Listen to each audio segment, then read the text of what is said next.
সেই কারণে জানেন যে দুটো উপনির্বাচন হয়েছিল বক্সনগরে এবং ধনপুরে। বক্সনগরে অনেকে বলেছেন মাইনরিটি এলাকা, সেখানে আপনারা ভোট পাবেন না, কিন্তু আমরা কি বললাম, আমি প্রতিদিন আমাদের মন্ত্রিসভার সদস্য থেকে আরম্ভ করে আমাদের নেতা নেত্রীরা সবাই গেছেন, কিন্তু সেখানে আমরা মুখ্যমন্ত্রী ডেলি সেখানে গেছেন এবং সেখানে বক্সনগরে 30,000 ভোটে আমরা জিতেছি, জামানত জব্দ এখানকার করে দিয়েছি। শুধু তাই নয়, ধনপুরে যেখানে 3,500 ভোটে আমরা জিতেছিলাম সেখানে 18,000 ভোটে জিতেছি। বন্ধুগণ, আমি যেখানে যাই এত লোক, এদের রেসপন্স আমি দেখতে পাই, আপনাদের চেহারা দেখলে বুঝতে পারি এখানে শুধু জমায়েতের জন্য না, মনের ভিতর থেকে আপনারা আসছেন। এই সরকার মানুষের সরকার, প্রধানমন্ত্রীজির সরকার মানুষের সরকার, মানুষের জন্য কথা বলেন, গরিব মানুষদের কথা বলেন, সব মানুষকে নিয়ে চলার চিন্তা ভাবনা করেন। আপনারা দেখেছেন এতদিন ধরে আমাদের সাথে একমাত্র আইপিএফটি এবং বিজেপি এই সরকার ছিল। ওনারা বুঝতে পেরেছেন, তিপ্রামথার ওরা বুঝতে পেরেছেন একমাত্র জনজাতিদের যদি উন্নয়ন করতে হয় সেটা মোদী ছাড়া সেটা সম্ভব হবে না। যে কারণে উনারাও এখন আমাদের ভারতীয় জনতা পার্টির যে নেতৃত্বাধীন সরকার, সেখানেও আজকে বিজেপি, আইপিএফটি এবং আমাদের এই তিপ্রামথ আমাদের সাথে যুক্ত হয়েছে।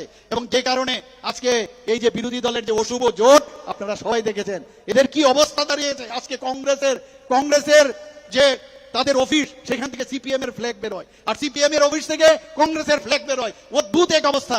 ওনাদের নেতারা সেই কি কথা বলছেন, এখন বলছে যে এখানে গণতন্ত্রের উদ্ধারের জন্য, সংবিধানকে বাঁচানোর জন্য আমরা সময়ের তাগিদে নাকি এখন ওরা একসাথে হয়েছে।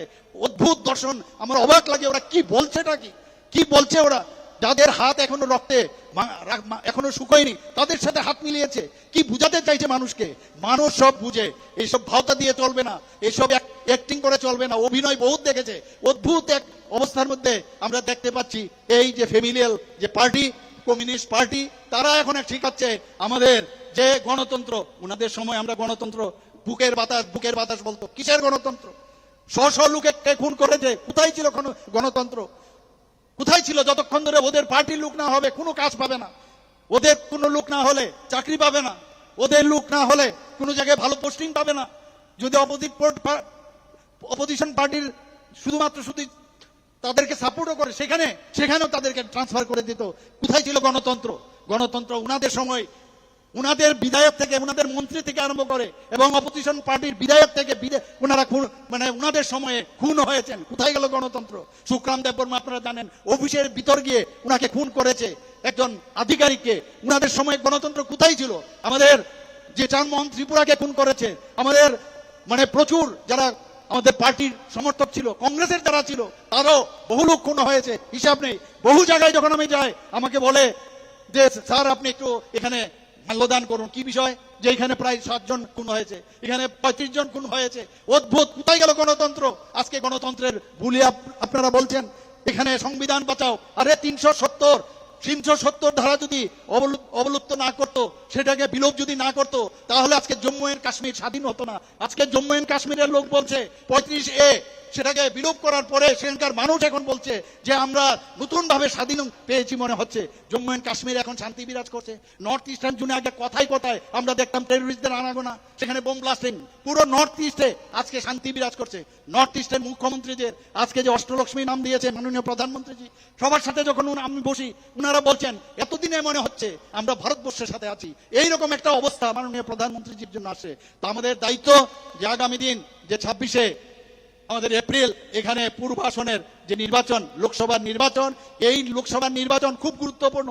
এখানে আপনার ঘরের সামনে কি পিচ হলো, কি রাস্তা হলো, এটানোর জন্য না, আমাদের দেশ কোন দিকে যাবে, আগামী দিন কোন দিশায় যাবে, আমাদের ফরেন পলিসি কি হবে, আমাদের আর্থিক অবস্থা কি দাঁড়াবে, সব বিষয়ে আজকে আমাদের যারা নিরাপত্তার দিক দিয়ে সুরক্ষিত রাখার জন্য তার চিন্তা ভাবনার যে আমাদের অবস্থা দাঁড়াবে, এর জন্য এই ইলেকশন। এর জন্য আমি বলবো মাননীয় প্রধানমন্ত্রীর কথা স্মরণ করে পদ্ম চিহ্নে আপনারা এই 26শে এপ্রিল আপনারা সকাল সকাল গিয়ে পদ্ম চিহ্নে ভোট দেবেন এবং আমাদের যে মনোনীত প্রার্থী মহারানী কৃতি সিং দেববর্মা মহোদয়কে বিপুল ভোটে জয়যুক্ত করবেন। এবং পশ্চিম আসনে আপনাদের মাধ্যমে, যারা এখানে মিডিয়া বন্ধুরা আছেন তাদের মাধ্যমে আমরা বলবো যে পশ্চিম আসনেও আমাদের প্রাক্তন মুখ্যমন্ত্রী বিপ্লব কুমার দেবজিকে বিপুল ভোটে আপনারা জয়যুক্ত করবেন। আপনারা ভালো থাকবেন, আপনারা সুস্থ থাকবেন এবং সেটা আমি আপনাদের কাছে বলছি একমাত্র সেটা পারবে আমাদের গ্যারান্টি যিনি দিচ্ছেন, বলছেন যে আমি গ্যারান্টি দিচ্ছি।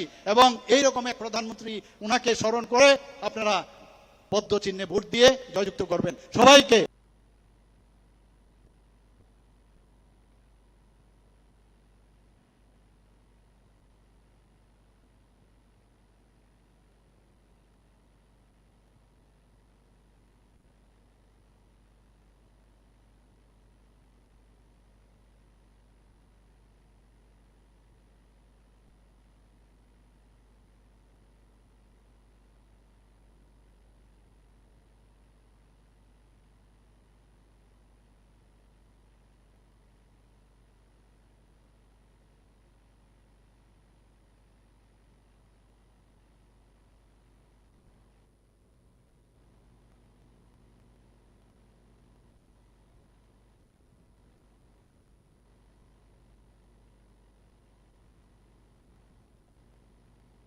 ভোট দিয়ে জয়যুক্ত করবেন সবাইকে।